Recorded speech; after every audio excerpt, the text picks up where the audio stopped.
我的姐姐在了谁？阿妈呢？Ủa rồi. Bố chính thá. Nhưng chỉ là một lâu rồi à? Bù, thì con hai đi chim viêm viêm.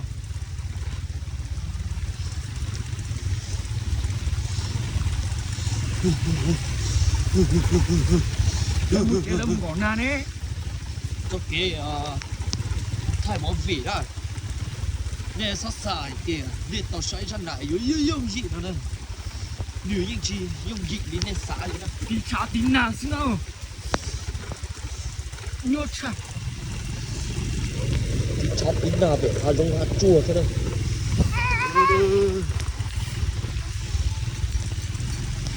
Đi về đi ngựa. Gọi ở đây làm gì? Rừng rừng rừng. Rồi à.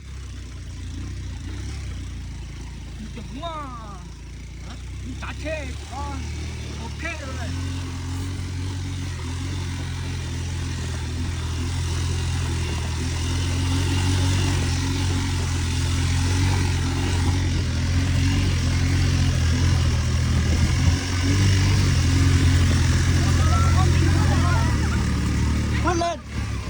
Cô lên. Sắp tới rồi.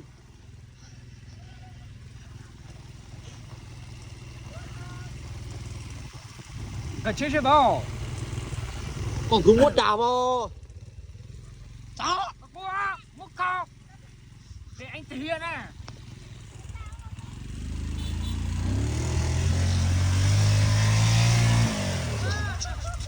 Cô.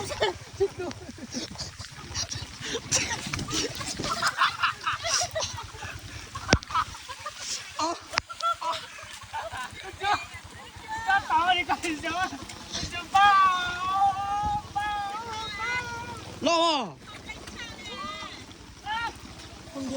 rồi đi quay phim mà cứ như quay phố đây không có là nó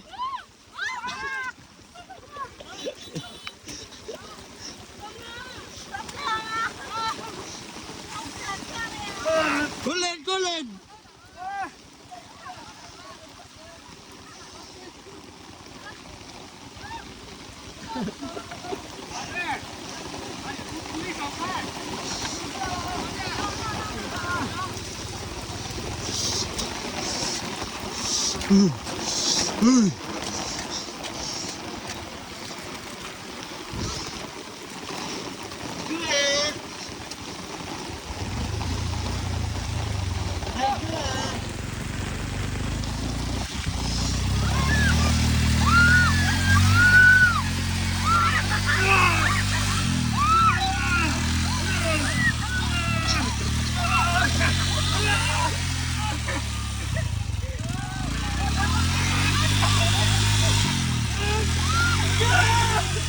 cản ra sao lại phát kì ô bây giờ nó lỗ nó Chúa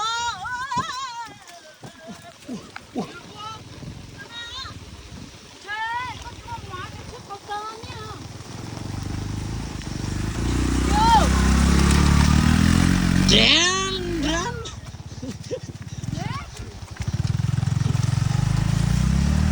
Cố lên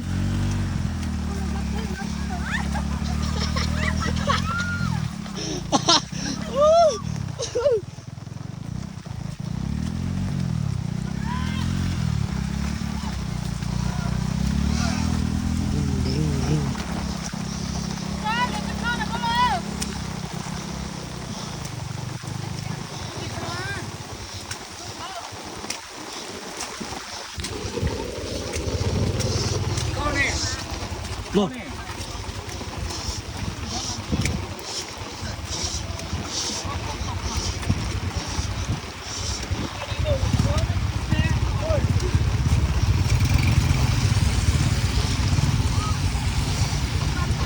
Tôi tiến đủ đó.